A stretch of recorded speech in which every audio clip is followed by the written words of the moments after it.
Hello and welcome to Wild Earth Ways. Today I'm going to be doing a tag that's going around on YouTube called One Deck Gone Wild.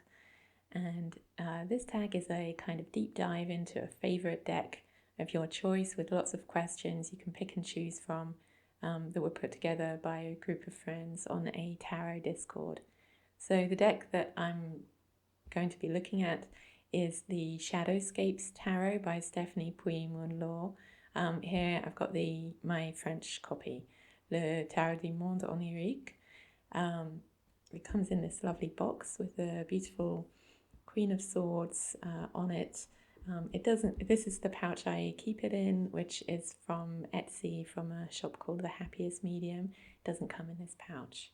The French edition of Shadowscapes comes with this nice little book, and something that's quite nice about this one is that it has full colour illustrations for every one of the cards, which is particularly nice because they're a little bit larger than the cards themselves, and it's different from the English version, which I also have because I do love this deck very much. And in the English version, it's a bit larger, but they're black and white. I should say, though, that the artist herself also sells a book version of the images in this deck, and which I also have, because as you can see, I'm a fan. But the quality of the illustrations in this book that she sells is very, very high. It's higher than the French guidebook. So if you want to really see the art up close and personal, this is a wonderful choice. It's available from the artist's website, which I'll link below. Okay, so the first question is, why did you pick this deck? And I picked this deck simply because I really love this deck. It's super important to me and very, very beautiful, because the artwork is so beautiful. So here we can see the Ace of Wands. I love all the foxes in the deck. It takes place, it's in another world, a kind of fae world, and it's a place which I simply love to spend time. I find it very inspiring for creative writing, and it's just a very, very beautiful work of art. So we can see this, I think, in the second question, favourite set of minors. And I'm not sure if I've cheated with this, answering this, because I've chosen the pages. I'm not sure if that's allowed, if quartz count, but they are minor. They're in the minors, so I figured it could be allowed. So these are the pages.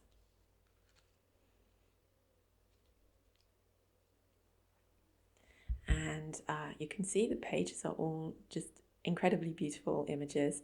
We have here our page of Pentacles, which is this young woman sitting on a dragon. You can see its face resting here on the ground, and she has this orb in her hand. And the Page of Swords is flying into the sky with her swans, and she's cradling a little baby swan. And the Page of Cups has come down to the bottom of the ocean for some quiet contemplative time, gazing into her bowl of light under the water.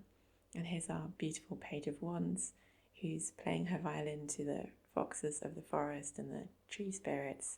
And each of these pages are drawn with such amazing delicacy and artistry, and are really part of their ecosystem in a very creative way, where they're finding their identity with the beings around them, rather than seeking to exert power over the beings which are around them.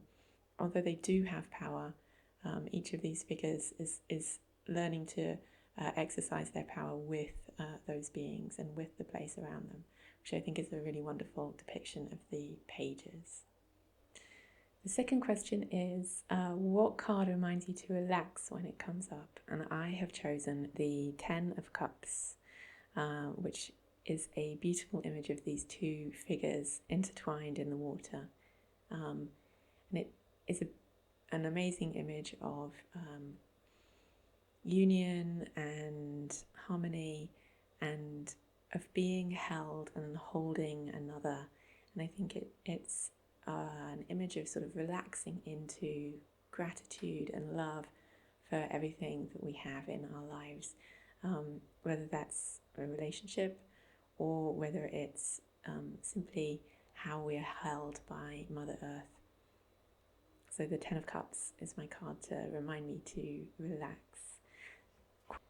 Question 4 is your favourite representation of the colour blue, and I've chosen the Queen of Cups. Now in the French version of this deck, the coloration is a little bit more purpley pinky, and so the Queen of Cups has come out a little bit purpley here, but she is still in this very blue realm, and you can see actually from the guidebook, if I can find her, that it's actually much more of a blue image than is shown in the card. So this is the version in the guidebook.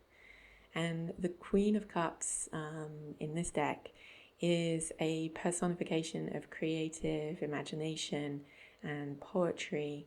You can see her dancing over the water, dancing on the backs of these turtles who are moving up to hold her.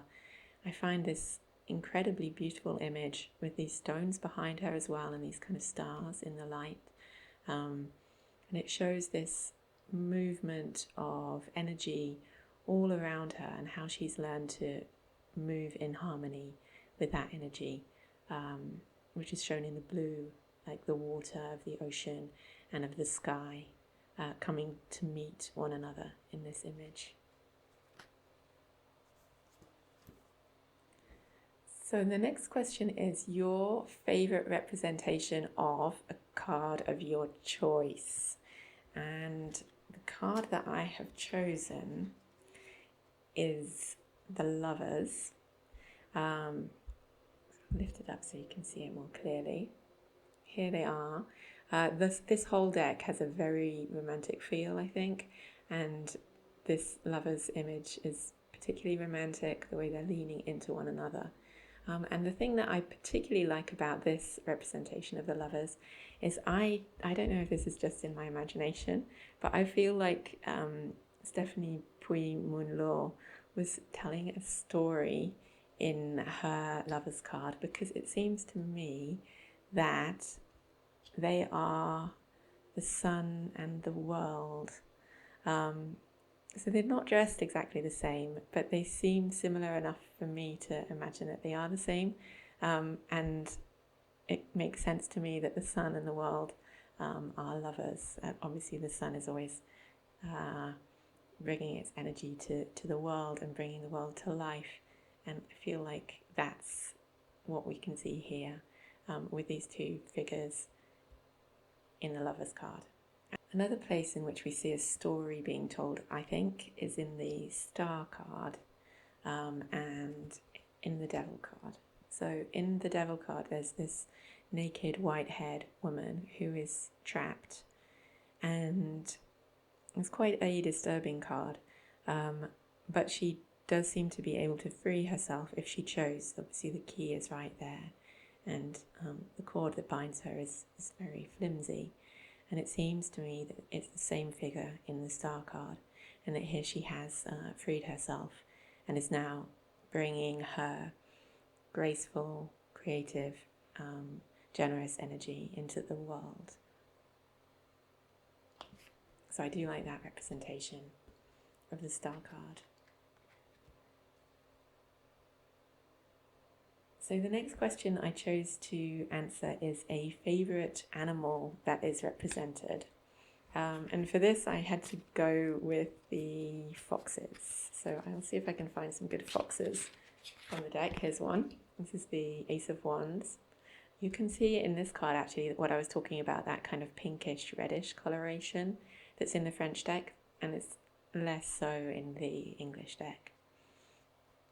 I love all of the foxes in this deck actually, of which there are many, And they really show this kind of vibrant, fiery energy, which is just right for the wands. So I think Stephanie Pui-Mun Law does paint foxes wonderfully.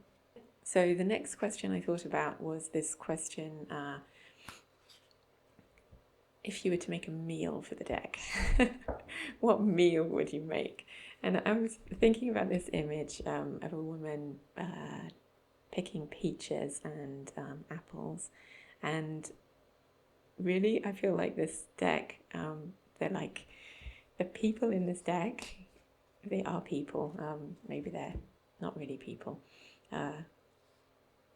They all look to me like they're probably raw vegans, so I'd have to be very careful what I would make for them, and respect their choices. So I would probably make them some lemon and ginger tea and a lovely plate of fresh fruit, so peaches and pomegranates and watermelons and all the nice fruit that we get in the country where I live. The next question was, if you were to travel anywhere, where would you take this deck? And I thought I would like to take this deck to Japan, to a bamboo forest in Japan. It has these lovely bamboo images in some of the cards, which represent a kind of strength, like here in the strength card, which is mobile, flexible.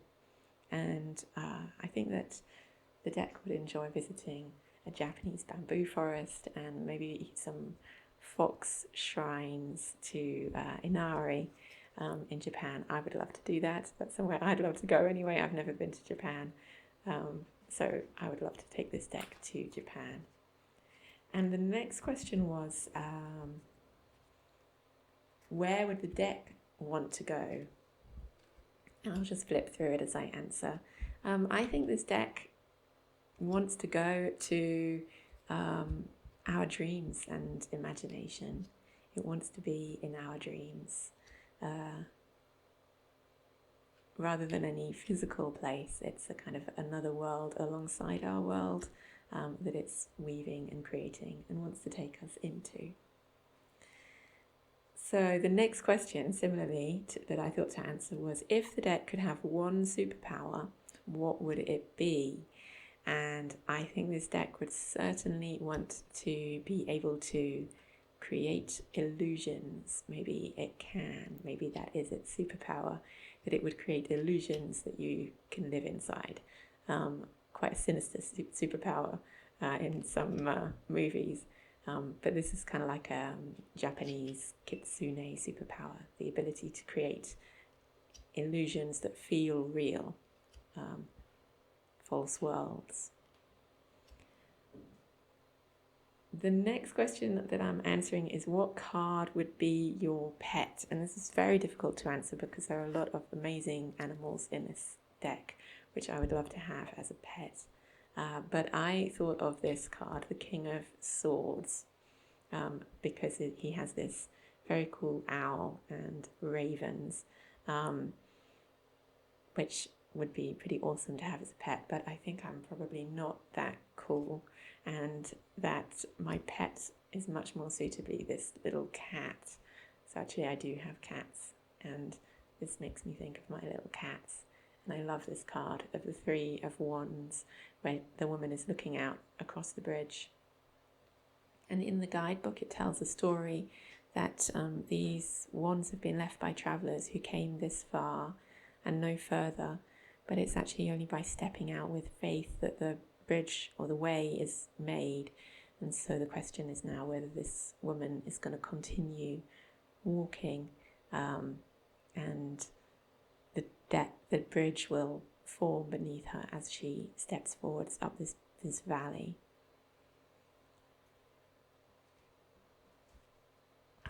So the next question I thought I would answer is, how old does the deck believe it is? And this deck certainly believes it is ancient. You can feel this kind of ancient Lord of the Rings-ish elf energy about it, that those elves are kind of ancient and immortal, and I feel like this deck has that kind of an ancient, elvish quality to it. So then I'm going to answer which is my most and least favourite card, which is quite difficult because I do love so many cards in this deck. But my favourite card has to be the World card.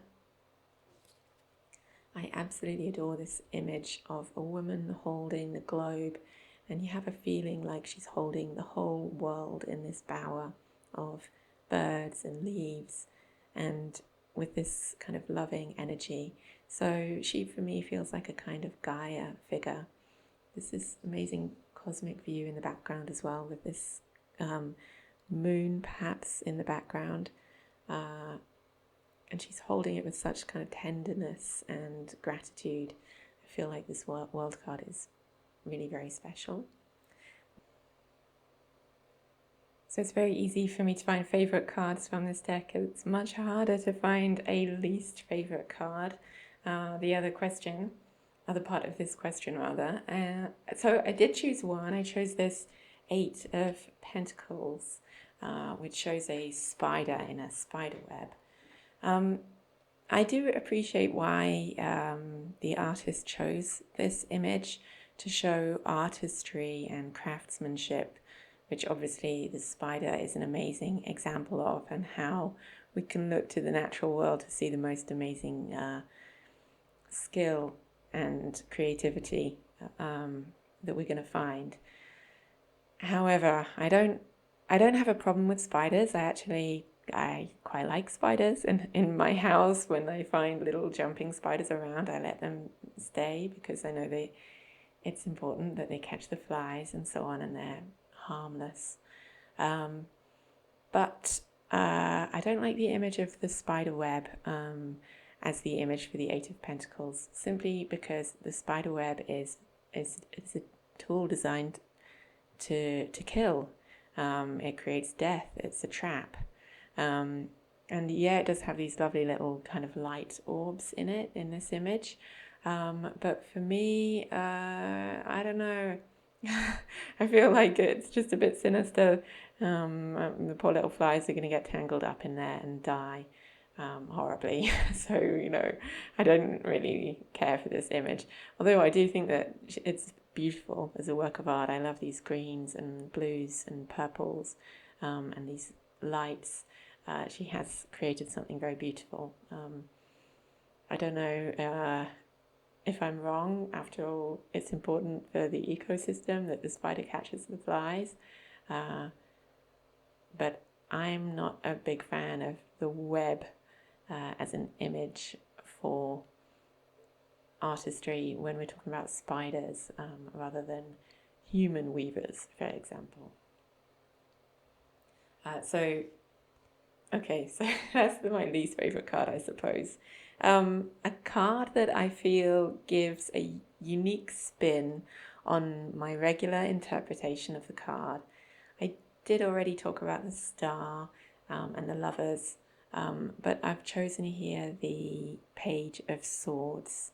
I'm an air sign, so the swords suit is quite important to me, especially because I also work with words and languages as my profession. And sometimes the portrayal of the swords can be quite harsh. So I really appreciate the tenderness in this image of the Page of Swords, the way the woman is cradling this little baby Signet on her belly, and the grace and ease with which she's flying. And she also has this sword here held, so she's ready to protect what she needs to protect. I don't know if it's necessarily that different from how I usually see the Page of Swords, so much as a very strong, powerful representation of it. So she's maybe more powerful and more tender at the same time than I normally see in the Page of Swords. And that's what I like, the way she's looking at the little bird rather than the sword.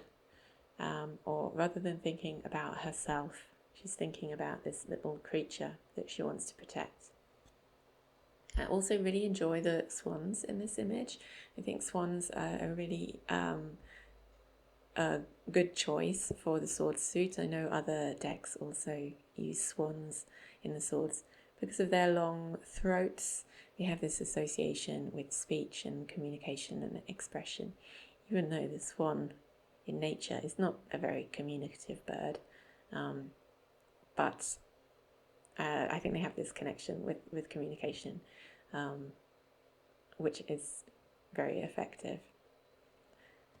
So one last card I'm going to give to answer the question, which card in this deck makes you feel emotional?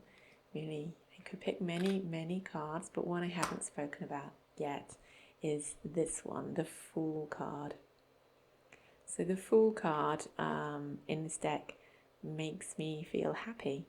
I think it's a really joyous image, this beautiful woman about to dive into the world, and there is a kind of restraint. The fox is a little unsure. It seems like the birds are a little anxious for her, but there's this kind of glorious feeling that she's going to fly. And actually in the guidebook, we later hear about the fool's sort of journey, flying through the world and sort of bringing her gifts to the world, to the magician in particular. So I feel like this is a very happy card. It makes you feel like the beginning of a great adventure and being able to sort of trust the world and trust yourself. Overall, I think that the deck has a very positive sort of feeling. Not to say that it doesn't have dark cards, it does. It has a fairly balanced energy, and it doesn't necessarily give you soft readings at all, in my experience. But it does have this kind of graceful beauty that has a kind of optimism. So this, for example, is a dark card, but you certainly have this hope offered by the hummingbird here. But you also have the skeletons of the swans that didn't escape. Yeah. This card also makes me feel emotional, actually, this Three of Pentacles. I love the relationship between the two figures, the man who's holding up the artist, the woman. I love the closeness in their relationship and the mutuality. I think that's a very beautiful depiction of how a relationship can support you in what you're seeking to do. I see my own marriage in this card. So I find that to be a very beautiful depiction of mutuality. So this was the Shadowscapes Tarot by Stephanie Pui-Mun Law, and answering some of the questions for the One Deck Gone Wild tag. So I hope you enjoyed it. Thanks very much for joining me, and I hope to see you again soon.